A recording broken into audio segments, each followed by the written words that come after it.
ನಮಸ್ಕಾರ ವೀಕ್ಷಕರೇ. ಭಾರತದ ಸಂವಿಧಾನದಲ್ಲಿ ಘೋಷಿತವಾದ ಸಮಾನತೆಯ ತತ್ವವನ್ನ ಮತ್ತೊಮ್ಮೆ ಎತ್ತಿ ಹಿಡಿದಿದೆ.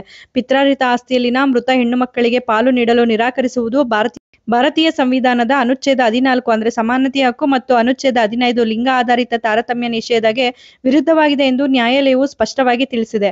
ನ್ಯಾಯಮೂರ್ತಿ ಸಚಿನ್ ಶಂಕರ್ ಮಗದಮ್ ಅವರ ನೇತೃತ್ವದ ಏಕಸದಸ್ಯ ಪೀಠವು 2005ರ ಹಿಂದೂ ಉತ್ತರಾಧಿಕಾರಿ ತಿದ್ದುಪಡಿ ಕಾಯ್ದೆಗೆ ಮುಂಚೆ ನಿಧನರಾದ ಹೆಣ್ಣು ಮಕ್ಕಳ ಉತ್ತರಾಧಿಕಾರಿಗಳಿಗೂ ಸಮಾನ ಆಸ್ತಿ ಹಕ್ಕುಗಳಿವೆ ಎಂದು ತೀರ್ಮಾನಿಸಿದೆ. ಈ ತೀರ್ಪು ಲಿಂಗ ಸಮಾನತೆಯ ದೃಷ್ಟಿಯಿಂದ ಮಾತ್ರವಲ್ಲ, ಸಾಮಾಜಿಕ ನ್ಯಾಯ ಮತ್ತು ಮಹಿಳಾ ಸಬಲೀಕರಣದ ದೃಷ್ಟಿಯಿಂದಲೂ ಮಹತ್ವದ್ದಾಗಿದೆ. ಗದಗ ಜಿಲ್ಲೆಯ ನರಗುಂದ ತಾಲೂಕಿನ ಚನ್ನಬಸಪ್ಪ ಹೊಸಮನಿ ಎಂಬುವರು ಗದಗದ ಸ್ಥಳೀಯ ನ್ಯಾಯಾಲಯದ ಆದೇಶವನ್ನು ಪ್ರಶ್ನಿಸಿ ಕರ್ನಾಟಕ ಹೈಕೋರ್ಟ್ಗೆ ಅರ್ಜಿ ಸಲ್ಲಿಸಿದ್ರು. ಗದಗ ನ್ಯಾಯಾಲಯವು ಚನ್ನಬಸಪ್ಪ ಅವರ ಮೃತ ಸಹೋದರಿಯರಾದ ನಾಗವ್ವ ಮತ್ತು ಸಂಗವ್ವ ಅವರ ಉತ್ತರಾಧಿಕಾರಿಗಳಿಗೆ ಪಿತ್ರಾರ್ಜಿತ ಆಸ್ತಿಯಲ್ಲಿ ಸಮಾನ ಪಾಲು ನೀಡುವಂತೆ ಆದೇಶಿಸಿತ್ತು. ಆದರೆ ಅರ್ಜಿದಾರರ ವಾದವೇನೆಂದರೆ 2005ರ ಹಿಂದೂ ಉತ್ತರಾಧಿಕಾರ ತಿದ್ದುಪಡಿ ಕಾಯ್ದೆಗೆ ಮುಂಚೆ ನಿಧನರಾದವರಿಗೆ ಹಕ್ಕು ಅನ್ವಯವಾಗುವುದಿಲ್ಲ ಎಂಬುದಾಗಿತ್ತು. ಈ ವಾದವನ್ನ ಕರ್ನಾಟಕ ಹೈಕೋರ್ಟ್ ನ್ಯಾಯಮೂರ್ತಿಗಳಾದ ಸಚಿನ್ ಶಂಕರ್ ಮಗದಮ್ ಅವರ ಪೀಠವು ಸಂಪೂರ್ಣವಾಗಿ ತಿರಸ್ಕರಿಸಿತು. ನ್ಯಾಯಮೂರ್ತಿ ಮಗದಮ್ ಅವರ ನೇತೃತ್ವದ ಪೀಠವು ಸಂವಿಧಾನದ ಅನುಚ್ಛೇದ 14 ಮತ್ತು 15ರ ಆಧಾರದ ಮೇಲೆ ತನ್ನ ತೀರ್ಪನ್ನ ಕಟ್ಟಿಹಾಕಿತ್ತು. ಗಂಡು ಮತ್ತು ಹೆಣ್ಣು ಮಕ್ಕಳ ನಡುವೆ ಆಸ್ತಿ ಹಂಚಿಕೆಯಲ್ಲಿ ಯಾವುದೇ ತಾರತಮ್ಯವಿರಬಾರದು ಎಂದು ಪೀಠವು ಸ್ಪಷ್ಟವಾಗಿ ತಿಳಿಸಿತು.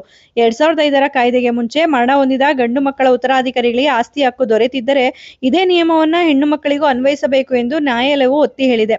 ಈ ತೀರ್ಪು ಕೇವಲ ಕಾನೂನಿನ ವಿವರಣೆಗೆ ಸೀಮಿತವಾಗಿಲ್ಲ, ಬದಲಿಗೆ ಸಾಮಾಜಿಕ ನ್ಯಾಯದ ದೃಷ್ಟಿಕೋನವನ್ನ ಬಲಪಡಿಸುವ ಒಂದು ಮಹತ್ವದ ಹೆಜ್ಜೆಯಾಗಿದೆ. ಈ ತೀರ್ಪಿನ ಪ್ರಮುಖ ಅಂಶಗಳೇನೆಂದ್ರೆ, ಲಿಂಗ ಸಮಾನತೆ, ಆಸ್ತಿ ಹಂಚಿಕೆಯಲ್ಲಿ ಗಂಡು ಮತ್ತು ಹೆಣ್ಣು ಮಕ್ಕಳ ನಡುವೆ ಯಾವುದೇ ತಾರತಮ್ಯವಿರಬಾರದು, ಎರಡೂ ಲಿಂಗಗಳಿಗೆ ಸಮಾನ ಹಕ್ಕುಗಳಿವೆ, ಮೃತರ ಉತ್ತರಾಧಿಕಾರಿಗಳ ಹಕ್ಕು, ತಂದೆಯ ಆಸ್ತಿಯಲ್ಲಿ ಮಗಳ ಪಾಲು ಅವಳ ಮರಣ ನಂತರ ಅವಳ ಉತ್ತರಾಧಿಕಾರಿಗಳಿಗೆ ಅಂದ್ರೆ ವಂಶಸ್ಥರಿಗೆ ಸಿಗಬೇಕು. 2005ರ ಕಾಯ್ದೆಗೆ ಮುಂಚಿನ ಪ್ರಕರಣಗಳು ಅಂದ್ರೆ 2005ರ ತಿದ್ದುಪಡಿ ಕಾಯ್ದೆಗೆ ಮೊದಲು ನಿಧನರಾದವರಿಗೂ ಈ ಸಮಾನತೆಯ ನಿಯಮ ಅನ್ವಯವಾಗುತ್ತದೆ.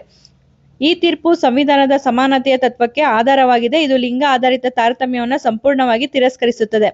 ಪಿತೃಪ್ರಧಾನ ಸಂಪ್ರದಾಯವನ್ನ ತಿರಸ್ಕರಿಸುವುದು.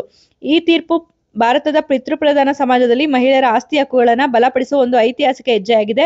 ಗ್ರಾಮೀಣ ಪ್ರದೇಶಗಳಲ್ಲಿ ಹೆಣ್ಣು ಮಕ್ಕಳನ್ನ ಆಸ್ತಿ ಹಂಚಿಕೆಯಿಂದ ಬಹಿಷ್ಕರಿಸುವ ಸಂಪ್ರದಾಯವು ಇನ್ನೂ ವ್ಯಾಪಕವಾಗಿದೆ.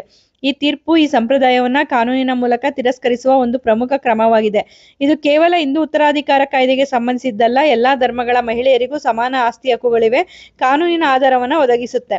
ನ್ಯಾಯಮೂರ್ತಿ ಸಚಿನ್ ಶಂಕರ್ ಮಗದಮ್ ಅವರ ಪೀಠವು ಕಾನೂನು ಮತ್ತು ನ್ಯಾಯವು ಸಮಾಜದ ಪ್ರಗತಿ ಸಾಧನವಾಗಬೇಕು ಎಂಬ ಶಕ್ತಿಯುತ ಸಂದೇಶವನ್ನ ನೀಡಿದೆ. ಈ ತೀರ್ಪು ಕರ್ನಾಟಕದ ಗಡಿಗಳನ್ನ ಮೀರಿ ಇಡೀ ಭಾರತದಲ್ಲಿ ಲಿಂಗ ಸಮಾನತೆ ಮತ್ತು ಸಾಮಾಜಿಕ ನ್ಯಾಯದ ದಿಶೆಯಲ್ಲಿ ಒಂದು ಮಹತ್ವದ ಹೆಜ್ಜೆಯಾಗಿದೆ.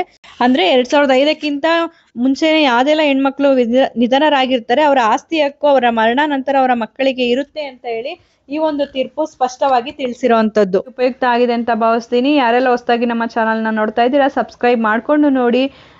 ಈ ವಿಡಿಯೋ ಇಷ್ಟ ಆಗಿದೆ ಅನ್ಸೋರು ಶೇರ್ ಮಾಡಿ, ಲೈಕ್ ಮಾಡಿ ಮತ್ತು ನಮ್ಮ ಚಾನಲ್ನ ನೋಟಿಫಿಕೇಶನ್ಗಾಗಿ ಬೆಲ್ ಐಕಾನ್ ಅನ್ನ ಪ್ರೆಸ್ ಮಾಡಿ. ಕಾನೂನು ಮಾಹಿತಿಯನ್ನ ಪ್ರತಿಯೊಬ್ಬರು ಕೂಡ ತಿಳ್ಕೋಬೇಕು. ಕಾನೂನಿನ ಜ್ಞಾನ ನಮ್ಮಲ್ಲಿ ಹೆಚ್ಚಾದಷ್ಟು ನಾವು ಸಮಾಜದಲ್ಲಿ ಬಾಳೋದಕ್ಕೆ ತುಂಬಾನೇ ಸುಲಭ ಆಗುತ್ತೆ. ಧನ್ಯವಾದಗಳು.